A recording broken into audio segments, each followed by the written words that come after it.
राजीव चंद्रशेखर दरी बिछाते हुए राजनीति में सफलता की सीढ़ियां नहीं चढ़े।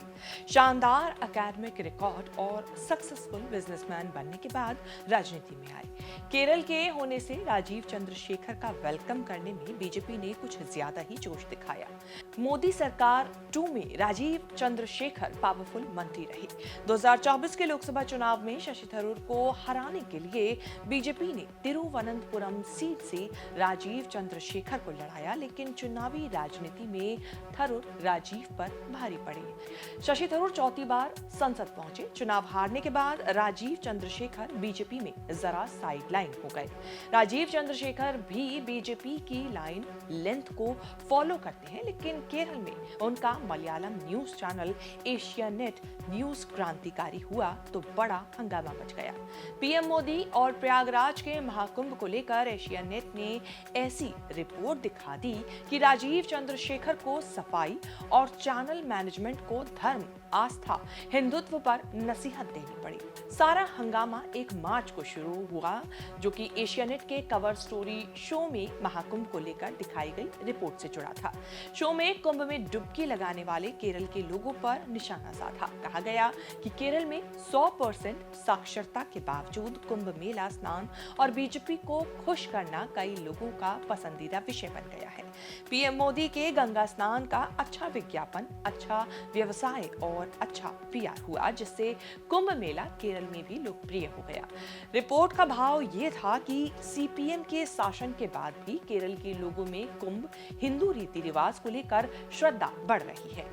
एशियानेट पर चली इस रिपोर्ट को लेकर लोगों ने राजीव चंद्रशेखर से शिकायत की, आरोप लगाया कि हिंदू आस्था का अपमान किया गया, भावनाओं को ठेस पहुंचाई गई। चैनल के मालिक राजीव चंद्रशेखर को फेसबुक पोस्ट से सफाई और चैनल वालों को नसीहत देनी पड़ी कि इस तरह की धार्मिक आयोजन पर ऐसी लापरवाही और व्यंग्यात्मक टिप्पणी नहीं होनी चाहिए।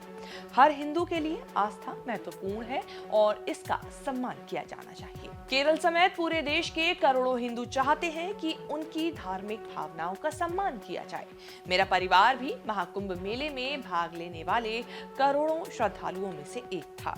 एशियानेट चैनल ने कुंभ और मोदी के खिलाफ कमेंट किया तो केरल बीजेपी अध्यक्ष के सुरेंद्रन मामले को लेकर अमेरिका, डोनाल्ड ट्रंप और जॉर्ज सोरोस तक लेकर पहुंच गए। सुरेंद्रन ने आरोप लगाया कि मलयालम मीडिया को वही फंडिंग मिल रही है जिसका जिक्र डोनाल्ड ट्रंप ने किया था। ये वही फंडिंग है जो जॉर्ज सोरोस जैसे लोगों से आती है।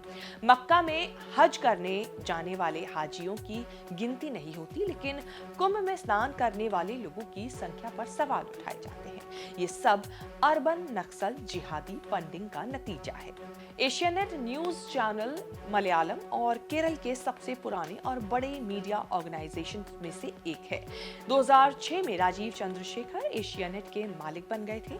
उन्होंने एशियानेट के फाउंडर राजीव मेनन से एशिया न्यूज नेटवर्क में जुपिटर एंटरटेनमेंट वेंचर्स के जरिए हिस्सेदारी खरीदी थी। बाद में राजीव चंद्रशेखर बीजेपी में आ गए, फिर भी केरल बीजेपी की एशियानेट चैनल से बने नहीं। बीजेपी का आरोप रहा है कि एशियानेट में लेफ्ट विचारधारा वाले पत्रकार भरे पड़े हैं, वही चैनल चलाते हैं। 2015 में केरल बीजेपी ने एशियानेट का बॉयकॉट कर दिया था। 2021 में एक वाकया ये भी हुआ कि केंद्रीय मंत्री वी मुरलीधरन ने एशियानेट न्यूज के पत्रकारों को प्रेस कॉन्फ्रेंस से बाहर निकाल दिया था। मुरलीधरन को बंगाल में चुनाव के बाद की हिंसा की रिपोर्टिंग को लेकर शिकायत थी। 2020 में दिल्ली में दंगे हुए तो सूचना प्रसारण मंत्रालय ने दंगे और आरएसएस के बारे में बायस रिपोर्टिंग के आरोप में 2 दिन के लिए चैनल का प्रसारण ही ठप करा दिया था। शेष भारत में इतना ही। ये रिपोर्ट आपको कैसी लगी हमें कमेंट करके जरूर बताएं। ऐसी खबरें आगे भी देखने के लिए आप बने रहें न्यूज़ तक के साथ।